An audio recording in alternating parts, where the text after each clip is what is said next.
The Gloriana set by ThebeMoon, read by LMX Mabella. Chapter 4. Codex Runicus. Hermione didn't say anything, just stood looking at him. When she'd made her list of things to look forward to that morning, number 6 certainly wasn't secretly meeting up with Draco Malfoy in an abandoned classroom. Could the man even behave like a human being for more than 5 minutes? He was ignoring her now, his attention back on a charms book, the only sound in the room, the rattling of the windows and the turning of Malfoy's pages. His hair shone like another lamp in the room. She walked over to the desk to face him. Well? Grey eyes flickered up from the page. Sitting on a desk, he was still taller than she. Patience, Granger. I don't have all night. There's a curfew, you know. Malfoy snickered and turned another page. She looked around the room. She couldn't simply take a table in front of him, too much like he was the teacher and she the pupil. So she found a table on the other side of the room and spread out her arithmancy homework. Two could play at that game.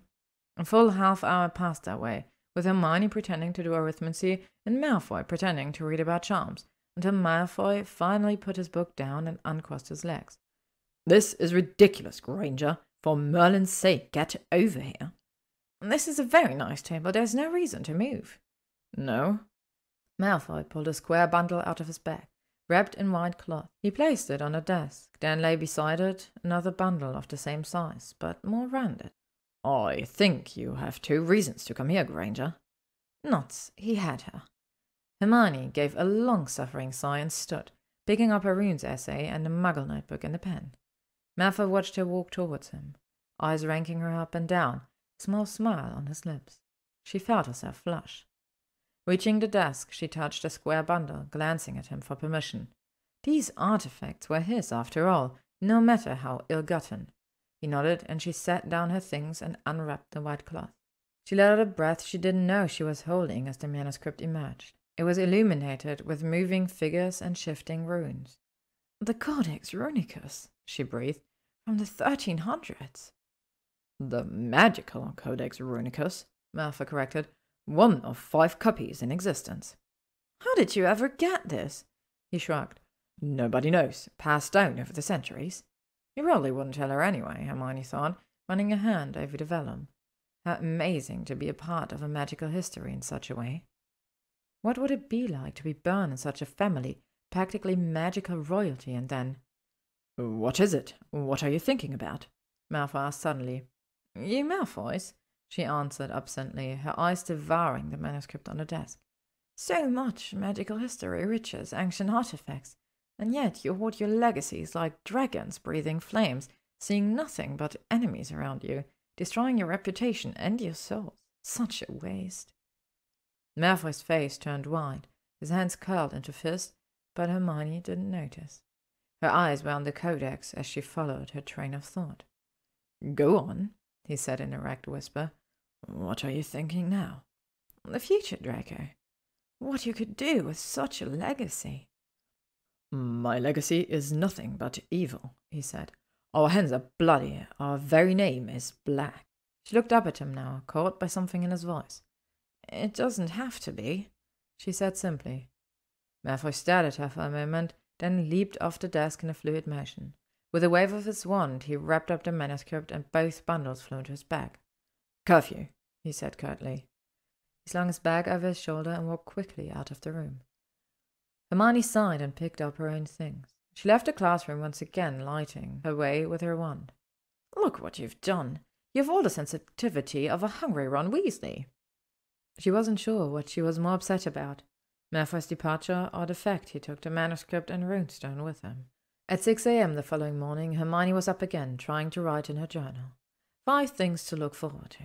1, again, breakfast. 2, visiting Hogwarts since she hadn't the day before. 3, meeting the new Defense Against the Dark Arts teacher. 4, walking around the lake. And 5, well, that was a tricky one. Finally, she wrote 5, Malfoy. Runes? She thought about number 5 all the way through showering and preparing for the day, smoothing down her hair and twisting it into a thick braid. When he talked to her again, she had cut his whole family to ribbons in a few sentences, then laid on him an almost impossible task. Her, the mudblood Hermione Granger, after 6 years of enmity and exactly 1 day of limited civil discourse. A voice whispered in her head. What right do you have to speak of such things?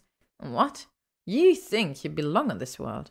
Hermione sniffed. She refused to think that way. She wasn't about to start censoring herself for some prickly pureblood. If he couldn't take it, that was just too bad. This whole cautious circling was ridiculous anyways.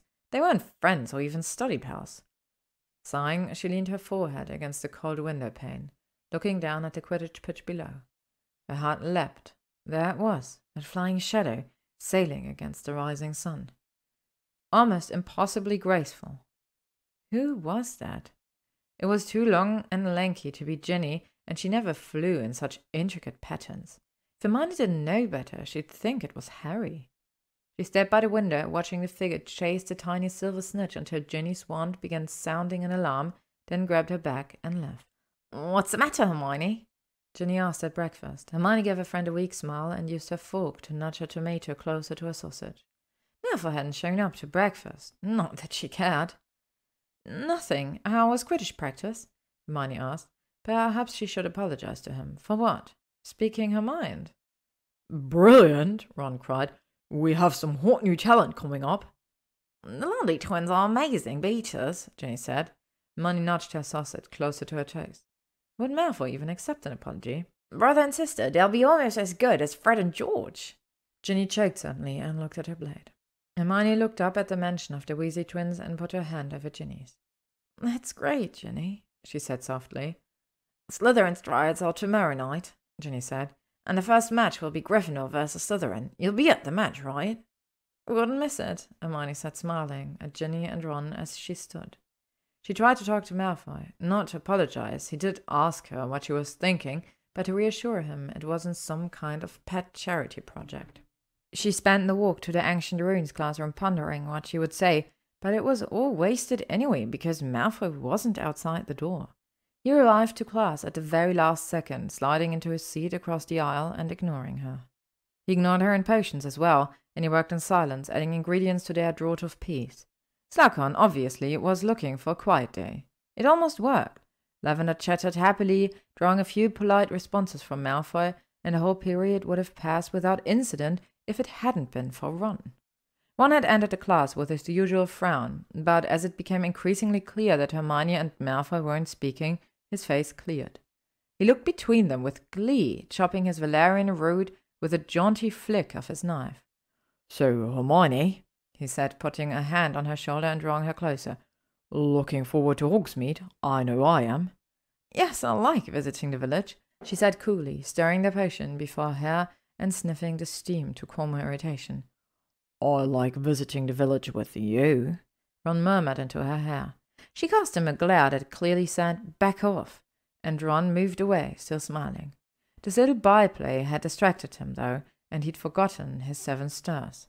Hermione opened her mouth to tell him, then closed it again. You might like to stir your potion now, Lavender, Malfoy said in a low voice, drawing out the syllables of her name. He used his hand to guide Lavender's to a spoon, then withdrew it. Lavender's cheeks turned red at the slight touch. Ron glared at Malfoy while tossing his roots carelessly into the cauldron, then turning up the fire. A bad move. Peas draughts were supposed to simmer, not bubble. Hermione said nothing, however, just poured syrup of hellebore into her and Malfoy's cauldron. Thank you, Lavender whispered to Malfoy, leaning toward him slightly and blushing. My pleasure, he said with a slow smile. A lock of fair hair fell into his eyes, slightly curled by the silvery vapor between him and Hermione. We all could use a little peace these days, don't you? Hermione snorted slightly. Like a Malfoy ever brought peace to anyone. Ron was viciously stirring the draught before him, bringing up more bubbles, but Lavender had no eyes for her work, only Malfoy. Your draught smells heavenly, Lavender told the Slytherin. I find that additional porcupine quills enhances its potency, he said. Lavender blushed at the last word, which Malfoy had of course drawn out in a most suggestive way. Ron dropped her spoon with a clatter, and Hermione edged away from his and Lavender's draught, which was emitting green sparks. She picked up her wand and the clump of Asian dragon hair she kept on hand for such an event. Misbrewed draught of peace could be dangerous. As in everything else, superior potion-making requires patience. Malfoy murmured on, oblivious. Patience and a sure hand. Hermione was torn. Both Ron and his potion looked ready to explode. Quite amusing, but Malfoy's antiques now had her clenching her own wand too tightly to be any use. Did nobody else notice a telltale lack of steam, the black ring in the center? She took a deep breath and loosened her grip on her wand. "Ron, your potion," she said sharply. An entire table stepped back as Ron and Lavender's draught gave an ominous. Hermione tossed in the dragon hair and flicked her wand with a string of nonverbal spells as the potion burst out of the cauldron. Lavender shrieked. The potion shot straight up, swirling into a ball and turning orange, then fell directly on Malfoy's head. Malfoy clawed at his face, eyes wide, potion dripping from his hair. "You!" he snarled at Hermione. "You could have killed me, scarred me for life." "Oh, Draco!" Lavender cried, grabbing a towel. "Are you all right?" "No thanks to her," Malfoy said, still glaring at Hermione as he wiped his face. "Stop laughing, Ron!" Hermione snapped. "This is your fault, letting Malfoy get to you like that. We all could have been seriously burned." "Are you burned, Draco?" Lavender asked, pulling at his robe. "Of course he isn't," Hermione said. "It's just a hair potion now." She was an expert in those, and the difference between a simple hair potion and Ron's little Frankenstein mess was neglectable. Her non-verbal cooling charm was also effective. Malfoy's hair would spot orange streaks for a few hours, but he'd live. Now, what's this?" Slughorn had finally noticed the commotion and come to their table, blinking at a still dripping Malfoy. "Weasley's utter incompetence," Malfoy said. "May I be excused, sir?" "Of course, my boy. Ah," Slughorn said, looking into Ron and Lavender's empty cauldron, which still smoked slightly. "A bad business here. Could have been disastrous.